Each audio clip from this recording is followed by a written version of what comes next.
Looky what I came across that I had to bring up to the reviewing station today. That's right. And your eyes are not deceiving you. This is in fact Halo Universe Series 2 from Mattel. So here we have an exclusive action figure that you can find at Walgreens. Maybe not right now, but in the coming weeks. I actually came across two of these, and I picked out the better one for your viewing pleasure. Or at least I hope I did, because sometimes quality can vary from figure, unfortunately, but maybe there may be some luck with this, but we'll see. So here's Spartan Locus, which is, gotta say, unfortunately, just the same figure, same body armor, as you can see from Linda. So, got that, same helmet, just redecoed.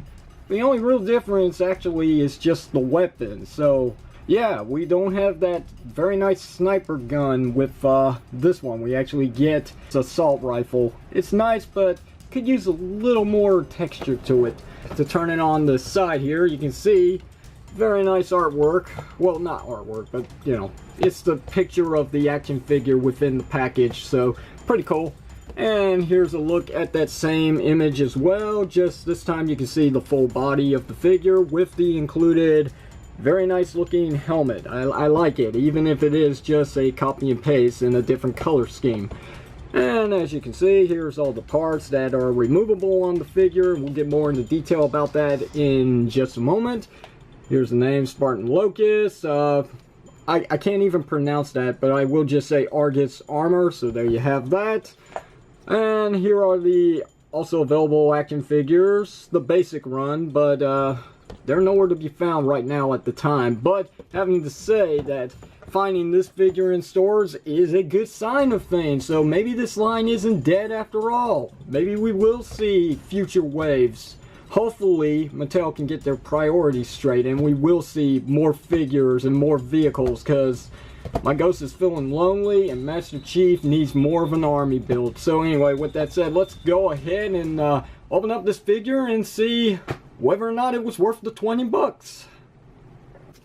Alright, so here's the action figure removed out of package and completely stripped of all its armor for the time being, just so I can showcase all of it one at a time. But before we do that, let's take a look at some other contents that this figure comes with, which is a set of instructions for applying the armor. Which I do appreciate, because sometimes you actually can get confused of what's the left, what's the right, and where it actually really does belong on the figure. So, you know, it happens. So anyway, let's go ahead and lower the camera just a little bit so we can get all this in one shot. And let's go through the armor this figure has to offer. And it's pretty much one and the same with Linda. The only real difference is just the color scheme, the color of the plastic, and the paint work, which is actually quite a bit, to tell you the truth. So I'm actually impressed with what this figure has to offer here. So here's a nice look at her chest plate. Let's take a look at her shin guards. I like the white paint here. Kind of looks like shoelaces, which I guess is the idea, maybe. And here's the shoulder armor, which doesn't have any paint work, but it's only one of the few accessories that really doesn't rely on paint. So it's basically what it is. So here is the thigh guards. Pretty good.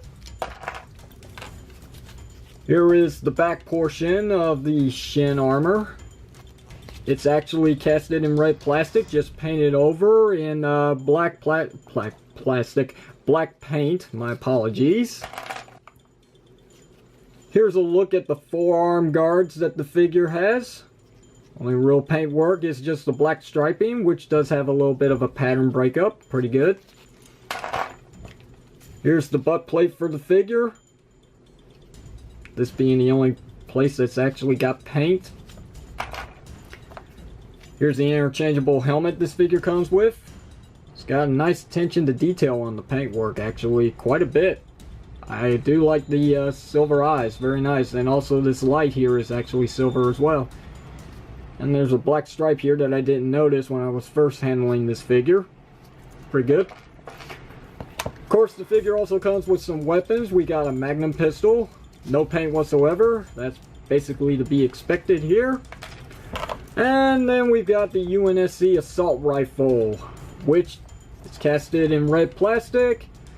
It's got a little bit of some paintwork here at the back, black. This being black here, silver in the center. The tip of the barrel is painted in silver as well. Turn it on this side and we got the UNSC logo. So there's a look at that. And the last content this figure comes with is just some pegs to actually tab into the thighs or to the back of the figure to store the weapons. And since I've got plenty of these, I'm not even going to bother removing these. So that's basically your contents this figure has to offer. So let's go ahead and take a look at the action figure herself before we armor her up. So let's first get a look at that helmet, because this is actually quite impressive. I love the deco that's going on here. There's so much of a pattern breakup here that you really think that this was all paint, that this wasn't actually casted in red plastic. It's that good. And it's all around. I mean, what more could I really ask for? Yeah, sure, maybe the armor, or not the armor, but maybe the bodysuit itself could use a little more of some color breakup here, but for what it is, I mean, it is actually pretty clean. There does happen to be a couple of figures in this line where some of the areas that were painted are kind of faded because it's not enough paint to cover up the body, but this figure seems to have quite the solid paint work. Here's a good look at the not removable shoe armor anymore. So it's basically just cast in red plastic and not much else to say about that. So for articulation on this action figure, we do have your standard ball jointed head, which you can get all the range you want basically. Get a little bit of up and down. Do have ball jointed shoulders, bicep swivel joint. And finally, someone pays attention to the fans out there. We got double jointed elbows for those in need. Wrist swivel. We got a hinge joint for inward and outward movement at the hands. A ball jointed upper torso. Nothing at the waist. We got a universal joint here at the legs with quite a bit inward and outward movement, so you can get your JCVD pose. Legs can go up to 90 degrees. They can go back to normal stance because there's really not much clearance here because of the sculpting of the butt. We do have thigh swivel joint here, double jointed knees, hinge joint for up and down movement at the feet, which also includes an ankle rocker system, but it's very limited because of the design. Okay, so now that we got all that out of the way, let's go ahead and reset the camera's angle here, so I can go ahead and apply all the armor and give basically my overall thoughts on this figure since we've gone through all the details. And finally, here's your look at the action figure completely assembled with all the armor. And I gotta say, the only place where I can find a nitpick is the fact that the shoulder armor did not have any paint applied. So with that said, it does look kind of bland at the top area. But still, this totally makes up for any lacking thereof so far in the Wave 2 figures that are available at this time, being that Toys R Us exclusive figure.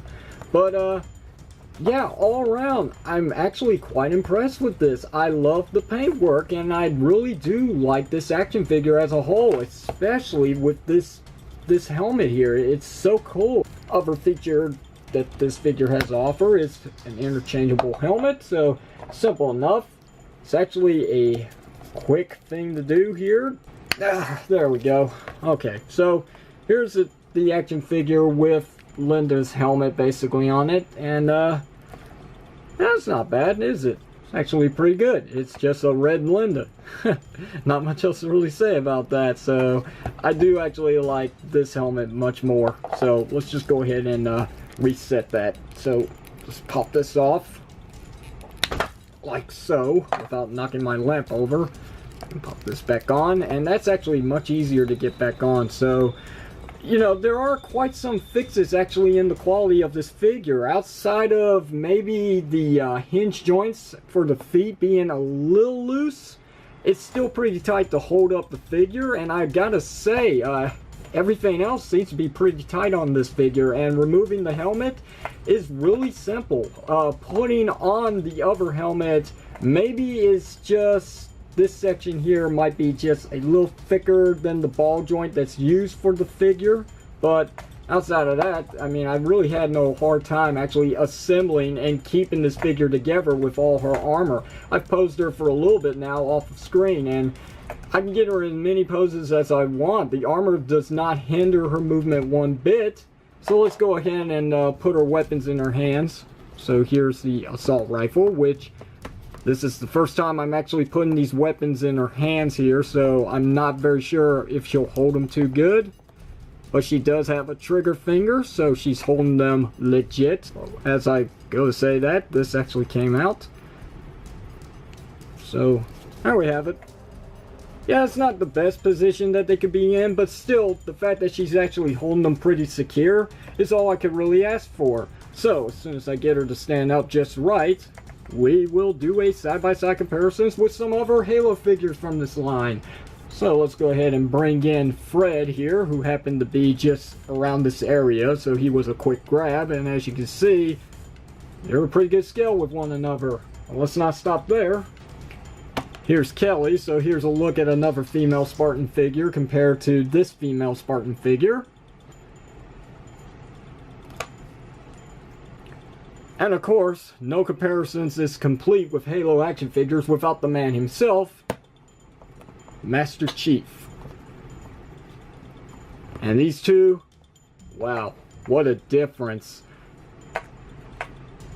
A really, really impressive paint job on this figure. Something that even Master Chief himself can't really offer up. But hey, it's not his fault. It's basically the color of his armor. He could use a black washing, but outside of that, yeah, that's a talk for another time. I really do like this figure. It is a major improvement in this series. Alright, so there you have it, folks. That is my video review of the brand new Walgreens exclusive Halo Universe Series Wave 2 Spartan Locus. She is a very cool action figure. She's a simplistic copy and paste of Linda, but the deco totally makes up for it, especially with any other figure we may have got so far out of this series. This is a really nice touch, but there's no build-a-figure with this figure because, you know, being an exclusive, it's not really needed. But again, the price does actually match the quality of this figure, which is a major improvement overall when compared to Wave 1 figures. I hope that this is what Mattel has to offer with the rest of Wave 2 outside of that Toys R Us exclusive Abysmal, which I will look into over time. But for now, this is the one to go after when compared to the two figures. So if you have any questions or comments, you know what to do. Hit it down below in the comment section of the video. If you like today's video review, hit the thumbs up button. If you haven't already, don't forget to hit that subscribe button to see other video reviews similar to the one you're seeing here today. Until then, this is the unprofessional toy reviewer Reddit's Power signing off, saying thank you very much for watching this, and I will see you whenever you see me.